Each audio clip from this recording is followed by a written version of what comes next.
함께 성장하는 채널 써니즈 구독과 좋아요 부탁드립니다. 가슴은 열리고 닫히고 하면서 에너지의 흐름을 제어합니다. 어떤 사람과 함께 있을 때는 크나큰 사랑을 느낍니다. 그러다가 그가 당신이 좋아하지 않는 말을 하면 가슴이 닫히고 더 이상 사랑을 느끼지 않습니다. 그런데 정확히 무엇이 이런 현상을 일으키는 걸까요?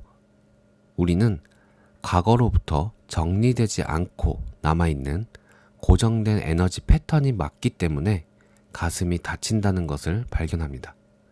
외부 세계에서 사건이 일어나면 그것은 우리의 감각을 통해 들어와서 우리 내면적 존재에 흔적을 남깁니다. 세상이 당신을 거쳐갈 때 당신이 그것을 어떻게 받아들이고 소화하느냐에 따라서 내면에서 일어나는 경험이 달라질 수 있습니다.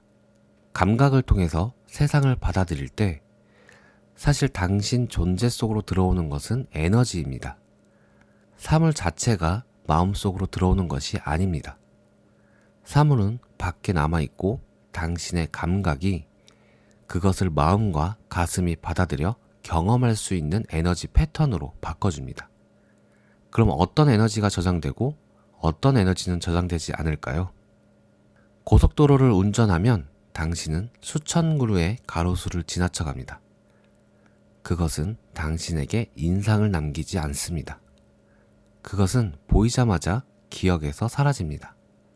그것은 감각을 통해 들어와서 마음의 인상을 만들어내지만 만들어지자마자 사라집니다.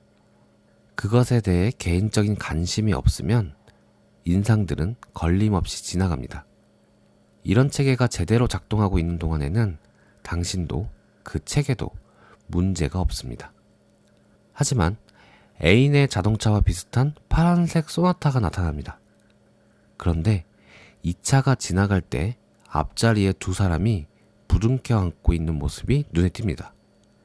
최소한 그 둘은 어깨를 껴안고 있었고 틀림없이 애인의 자동차인 것 같습니다.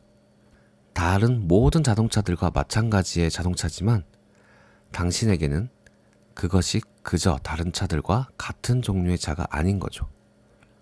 마음의 차원에서는 그 인상이 가로수들처럼 그냥 지나가지 않습니다. 이미 지나가 버린 그 자동차에 고정되어 있습니다. 여기서 문제가 생긴 것입니다. 걸림이 생긴 거죠. 사건이 지나가지 못하고 막혀버린 겁니다. 이렇게 지나가지 못한 경험은 어떻게 될까요?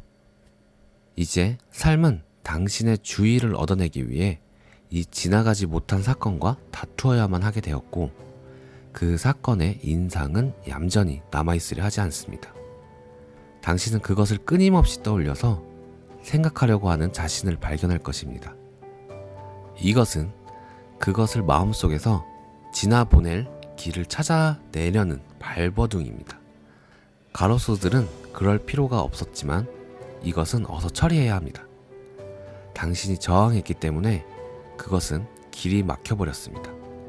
그리고 이제 당신은 문제를 안고 있습니다. 생각이 올라오기 시작합니다. 당신을 지나쳐가지 못한 오래 묵은 에너지 패턴들은 마음의 전면으로부터 밀려나와서 당신이 그것을 놓아 보낼 준비가 될 때까지 갇혀 있습니다. 그것은 그냥 사라져버리지 않습니다. 이 패턴들은 매우 오랫동안 당신 안에 남아있을 수 있습니다. 에너지를 한 곳에 오랫동안 지니고 있는 것은 쉬운 일이 아닙니다. 이런 사건들이 당신의 의식을 지나가게 하려고 의식적으로 애쓸 때 그 에너지는 먼저 마음을 통해 드러남으로써 풀려나려고 합니다. 마음이 늘 그토록 바쁜 것도 이 때문입니다. 이렇게 가슴 속에 막힘이 많이 쌓이면 사람은 우울증에 빠집니다. 그 상태에서는 모든 것이 암울해집니다. 이것은 가슴과 마음에 에너지가 거의 들어오지 못하기 때문입니다. 결국 모든 것이 부정적으로 보이기 시작하는데 이는 외부 감각이 당신의 의식에 도달하기 전에 이 억압된 에너지를 거쳐야 하기 때문입니다. 과거에 각인되고 억압된 이런 경험들은 우리 삶에 영향을 줍니다. 5년 후 같은 경험, 그러니까 똑같이 파란색 소나타에서 누군가 부둥켜 안고 있는 모습을 보면 가슴이 쿵쾅거리고 빠르게 뛰기 시작합니다. 기분이 동요되고 예민해집니다. 5년 전에 아주 잠시 어떤 일이 일어났었지만 지나가지 않고 남아있던 이 각인은 5년이 지난 후에도 남아있습니다. 매우 즐거운 긍정적인 인상도 이처럼 남아있습니다. 멋진 경험이 일어나면 당신은 거기에 집착하게 되기 때문에 그것은 그냥 지나가 버리지 않습니다. 집착이란 이것이 지나가 버리기를 원치 않고 그 순간을 늘 떠올리고 싶고 그 장면을 계속해서 보고 싶다는 뜻입니다. 그러므로 가슴을 막는 두 가지의 경험이 일어날 수 있는 것입니다. 당신은 에너지가 싫어서 밀쳐내려고 하거나 아니면 좋아해서 붙잡으려고 애쓰는 경우입니다. 어느 경우든 당신은 그것이 지나가도록 놔두지 않습니다. 당신은 저항이나 집착으로 흐름을 막음으로써 귀한 에너지를 낭비하고 있는 것입니다. 그럼 어떻게 해야 할까요? 삶을 밀쳐내거나 붙잡지 않고 그냥 즐기는 겁니다. 삶과 씨름하지 않고 삶이 주는 선물을 기꺼이 경험하면 당신은 존재의 가장 깊은 곳까지 건드려질 것입니다. 이런 경지에 이르면 당신은 가슴의 비밀을 깨닫기 시작할 것입니다. 오늘 영상은 여기까지고요. 다음 주 금요일에 이 내용에 이어서 가슴을 닫아버리는 습관을 깨버리는 방법에 대하여 소개하도록 하겠습니다. 시청해주셔서 감사드리고 즐거운 명절 보내시고 건강하게 다시 만나요.